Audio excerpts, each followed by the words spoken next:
It's late on a Saturday on the last day of the conference, so I'll keep this relatively light. Um, so I'm Ryan. I'm one of the co-founders of Plaza Finance. We are a cross-chain platform for composable and sustainable financial products.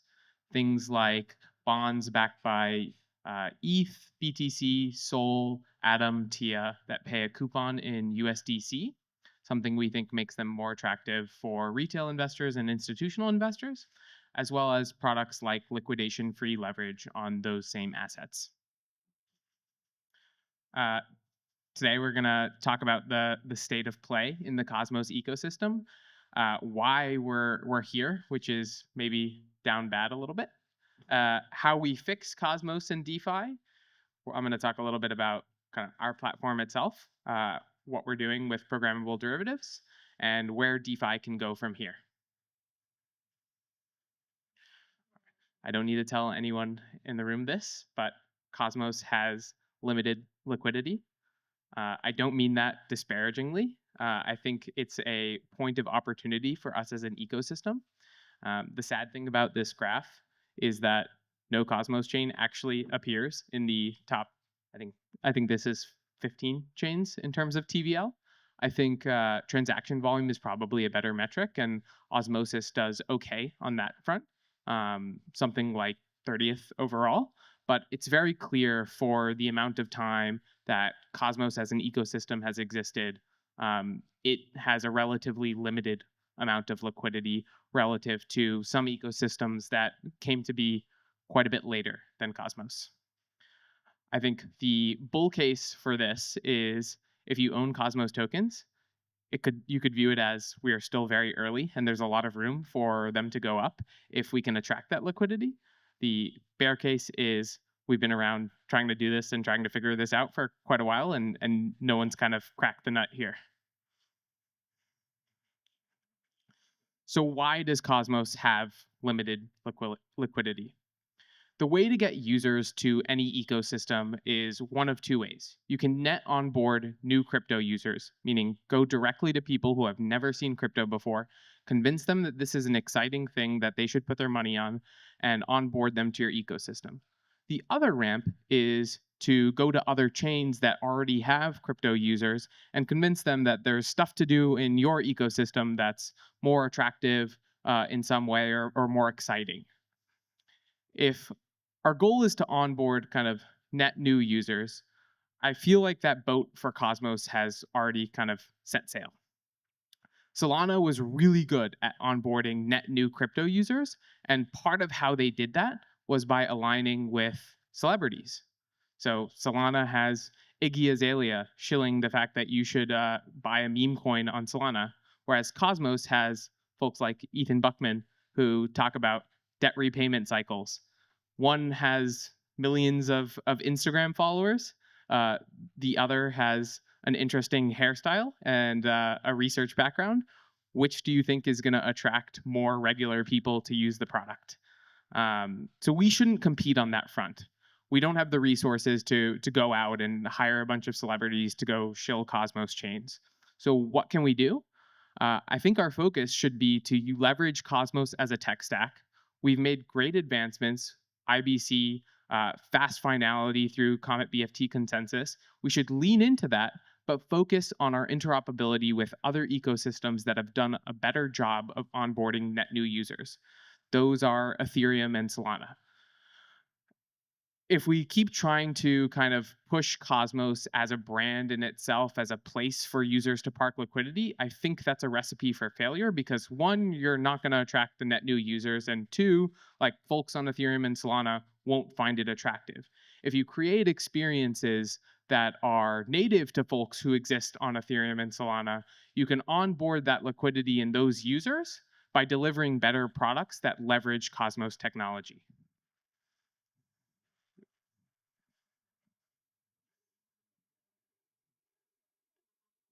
There are a few applications that have worked in Cosmos, and those specifically are perpetuals dexes. So beyond perpetuals dexes, I don't think there have been a significant app within the Cosmos ecosystem. The problem for Cosmos with perps dexes having significant scale is that perps dexes are very much walled gardens. You bridge assets onto DYDX. You enter into a long position going 5x long Ethereum, and that liquidity basically stays on DYDX. I would even argue that that liquidity gets eroded on DYDX by market makers who kind of exploit the trapped liquidity and remove the liquidity overall from the ecosystem. But one thing that's very clear from the two graphs on the screen, one is DYDX and the other is Hyperliquid, is that there are huge volumes traded in perpetual futures in Cosmos. And the reason these chains built on Cosmos is because of the fast finality and performance you get from building with the Cosmos SDK. It's pretty clear to me that perps do have product market fit amongst crypto users. Users love to go levered long on the majors, and that's what these platforms are made for. But a problem that exists with these platforms is that the liquidity is trapped within those platforms, meaning they lack composability.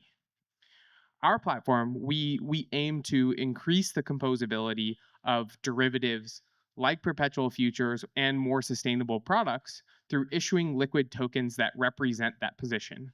That then allows users to take those tokenized assets, lend them out, borrow against them, use them to farm points, and allow liquidity to flow more freely throughout the ecosystem. The other problem with perp dexes is that they only support synthetic assets. That, from a user perspective, creates significant risks. You're basically dependent on the fact that like DYDX or Hyperliquid won't have an issue for you to get your money out of those platforms by having kind of vaults with assets in them backing whatever derivative token you're using. There's always the ability to kind of redeem into the vault to get your assets back, and it's generally a safer mechanism for investing in new financial products.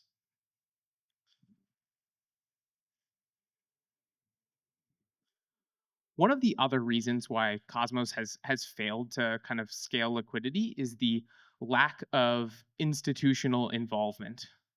And I would say this is an issue probably across DeFi as a whole, meaning also for kind of the Ethereum and Solana ecosystems.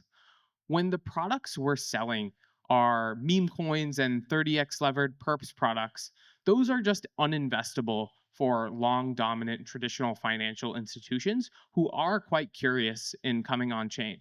So for all of you, my background is I used to work as a quant at a hedge fund.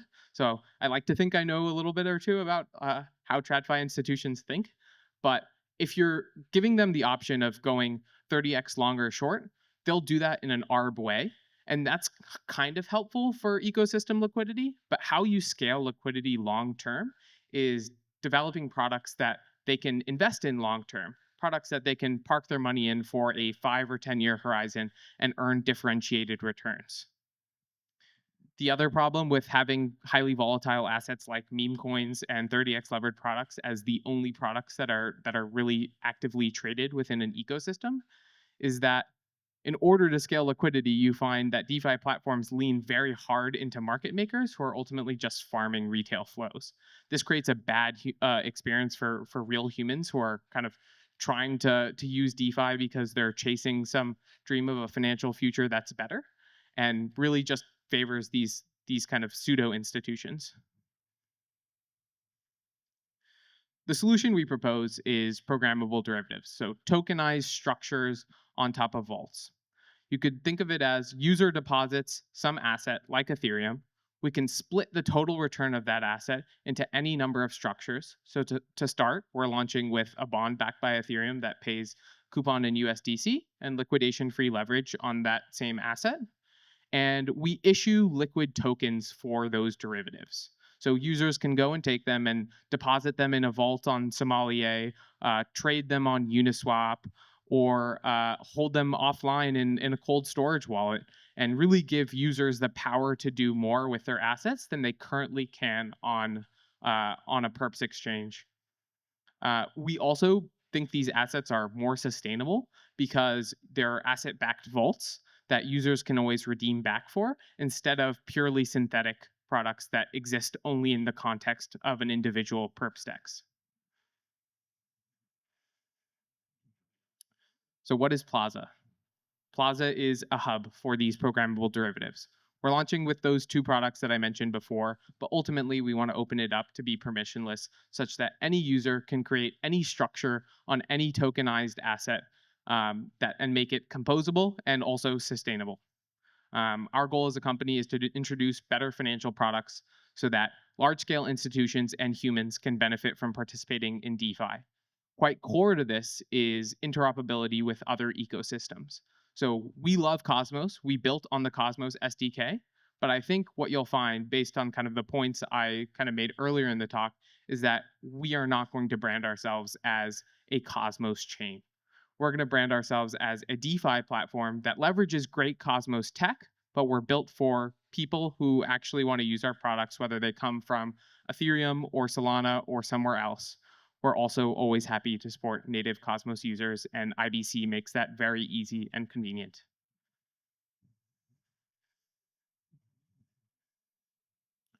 We hope that you will try our testnet when we launch in the next few weeks. And we'd love to get your feedback on anything you'd love to see on the platform long term. Like we're very open to that.